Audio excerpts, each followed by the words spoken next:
광운대역 앞쪽으로 있는 거네요. 그죠? 네. 번지수를 한번 찾아봤고요. 네. 요 주택을 한번 보시게 되면 이제 얘는 그러면 언제 구입을 하셨을까요?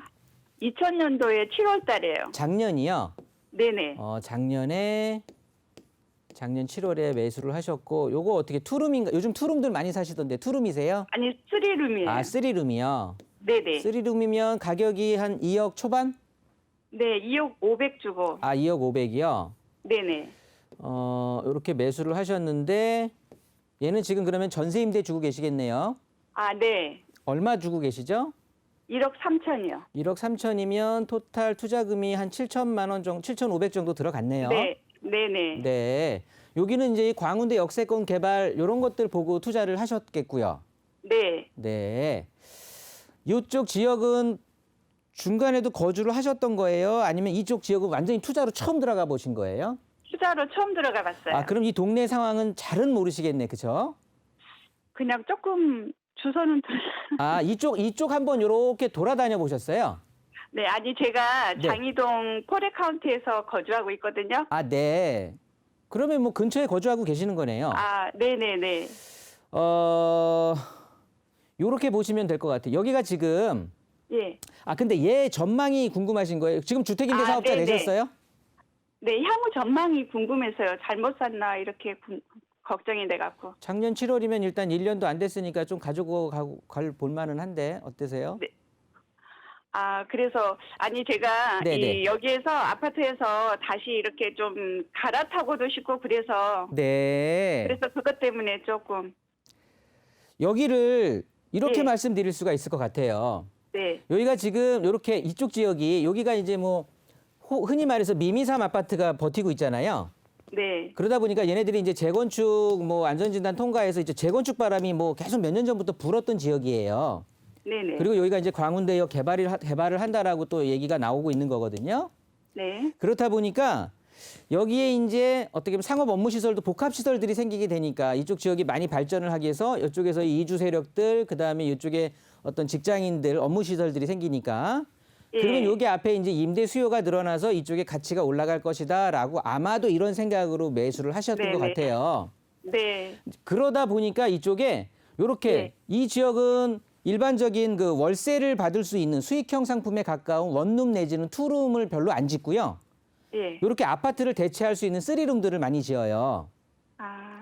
요런 집들이 제가 왜 이 지역을 여쭤봤냐면 아마 많이 지었을 거예요. 아, 예, 예. 새 집들이 많이 들어가 있다고. 그렇다 보면 예.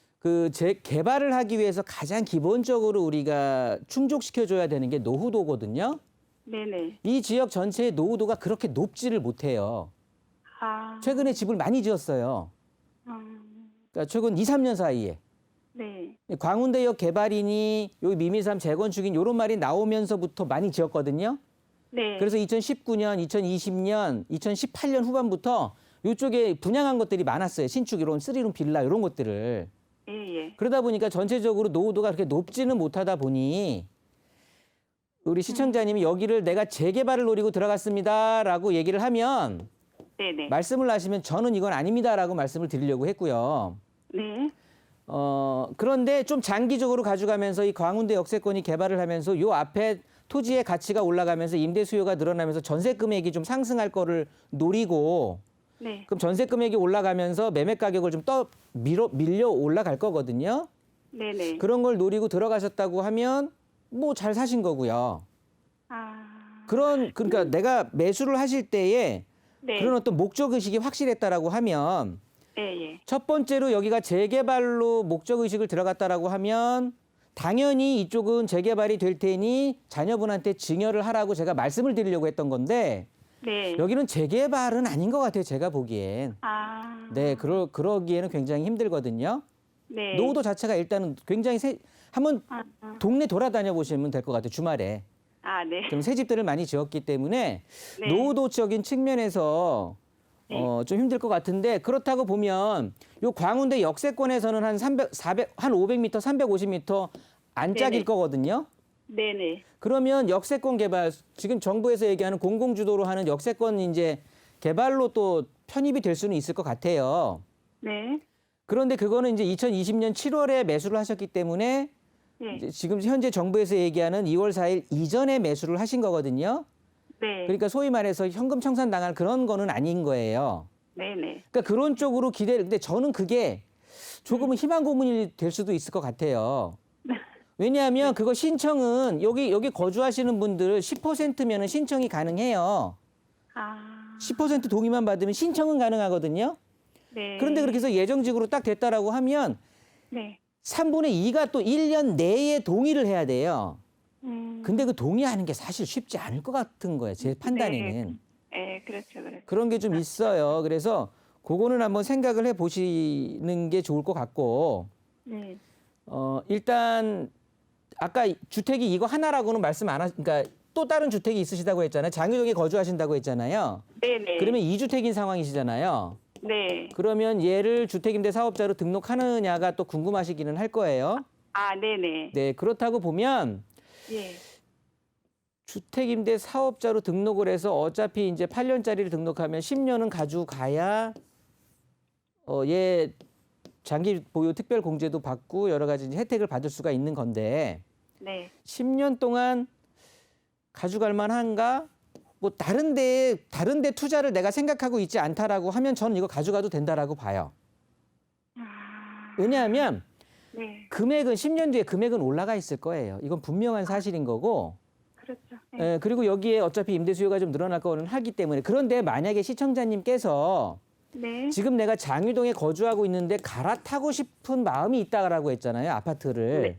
네네네. 그러면 정리하고 갈아타는 게 맞아요. 그렇죠. 아. 네, 네, 네. 네. 그러니까 내가 그것 장유동에 때문에 내가 지금 아파트에 꼭 살아야 되겠다. 네. 나는 살면서 요 투자에 대한 것들을 뭐 다른 거 신경 쓰지 않고 이렇게 좀 해보겠다라고 하면 장기적으로 가져가도 당연히 차익은 얻을 건데요. 네. 아. 네, 이해되시죠? 아, 네네. 시청자님이 아파트로 내가 원하는 아파트로 갈아타서 얻을 차익도 이거보다 훨씬 클 거라는 소리예요. 아, 네네. 네. 아, 네. 제 그다음에 말- 선생님. 네네. 그다음에 소장님 저기 청관 그 플러스원 오피스텔 네네. 그거 향후 전망 좀. 청광 플러스 원이요? 네네 오피스텔이요. 신설동. 아, 신설동 번지수 알 수 있을까요? 아, 네네. 네. 신설동에 100-2. 잠깐만요. 신설동 100-2요. 네네.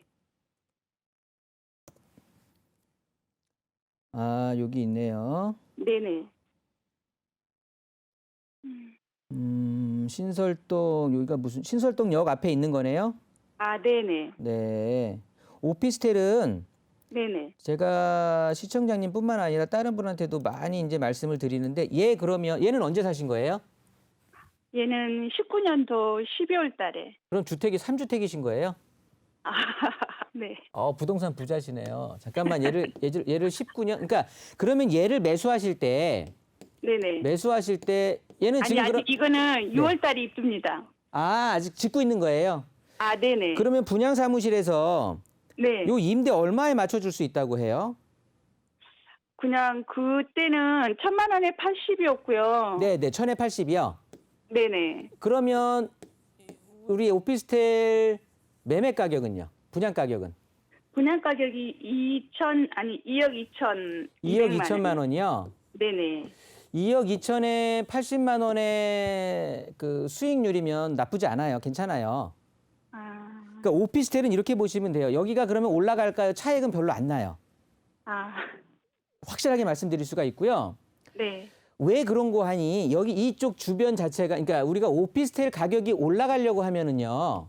네. 요게 지금 예를 들어서 제가 계산 지금 정확한 계산이 안 되니까 일단은 얘 수익률이 예를 들어서 4%라고 해 보자고요. 네. 그러니까 요 월세 곱하기 12하고 요거 보증금 뺀 나머지로 나눠 주면 되거든요. 네. 네, 그게 하여튼 4%라고 우리가 치자고요. 네. 그래서 4%의 이 청광 오피스텔은 거래가 되고 있는 거예요. 수익률 4%에. 아, 그런데 얘가 월세가 올랐네. 100만 원으로. 그래서 얘 수익률이 7%로 바뀌었네. 그렇다고 하면 네. 야, 굳이 여기는 수익률 4%가 거래되는 적정선인데 네. 7%까지 내가 굳이 갖고 있을 필요는 없을 거 아니야. 그러면 이 수익률을 다시 4%로 끌어내기 위해서는 요 매매 가격을 올리면 되는 거잖아요. 네네. 그렇죠? 그랬을 네. 때 매매 가격이 올라가는 거라고 차익이. 아, 그러니까 오피스텔의 가격이 올라가려고 하면 네. 요 월세가 90만 원, 100만 원으로 올라가야 되는데 네. 여기가 주변에 오피스텔들이 그러니까 요런 것들이 요런 원룸 뭐 아니면 오피스텔 이런 것들이 좀 많이 있거든요. 구형들도 많이 있고. 네. 그래서 오피스텔을 가격을 올리는 게 쉽진 않아요. 여기에 또 일자리들이 뭐 많이 생기는 곳이 아니잖아요. 여기는 구도심이에요, 구도심. 아, 그러니까 새로 뭐 강남이라든가 판교라든가 이렇게 막 마곡이라든가 일자리들이 막 생기는 곳이 아니라는 소리예요. 네네. 그러니까 지금 확정돼 있는 구도심에 오피스텔이 그냥 새로 하나 지어지는 거니까 네. 그 주변의 임대 수요를 그냥 우리 새 집으로 오세요라고 약간은 유혹하는 거거든요. 그게 월세를 쭉쭉쭉 올릴 수 있는 힘이 될 수는 없어요. 아, 수요가 한정이 돼 있으니까. 그렇죠? 네네. 제 생각은 그렇다는 소리고요. 네. 그렇다고 보면 이 월세를 가지고 내가 생활을 한다 아니면 아까 말씀하셨던 보유세를 내가 감당하겠다라고 하면 가져가셔도 되는 건데요. 네. 이걸 해서 내가 뭐 차익을 내서 한 1억, 2억, 3억 이렇게 보겠다라고 생각을 하시면 네. 그건 쉽지 않을 것 같아요. 그렇죠. 네, 네. 그러니까 이 모든 것들을 각설하고 다 예를 들어서 안 했었고 저한테 상담을 하셨다고 하면 네. 저는 그 장유동에 있는 아파트가 어딘지 몰랐지만 그거 정리하고 다른 아파트를 제가 소개시켜 드렸을 것 같은 거예요.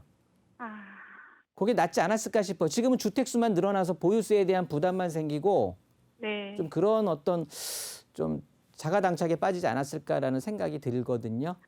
네. 아니, 이제 그 월계동 그 집이 괜찮다면 네. 자녀한테 중요하고 싶었었거든요. 아, 증여는 하지 마세요. 자녀분은 네. 그럼 네네. 자녀분 앞길 막는 거예요. 아, 네. 지금 생애 최초 특별 공급도 있고요. 신혼부부 특공도 있고요. 지금 정부에서는 새 아파트 젊은 친구들한테 많이 준다라고 하는데 네네. 그거 집으로 그냥 떡 해놓고 그게 그래서 제가 그런 거예요. 재개발이나 개발해서 걔가 아파트로 네. 바뀔 확률이 높은 곳이라면은 증여해도 된다고요. 네네. 근데 그게 아니면 오히려 자녀분 맞아요. 새 아파트 받을 기회만 없애는 거거든요. 네네. 네, 그건 아닌 것 같아요.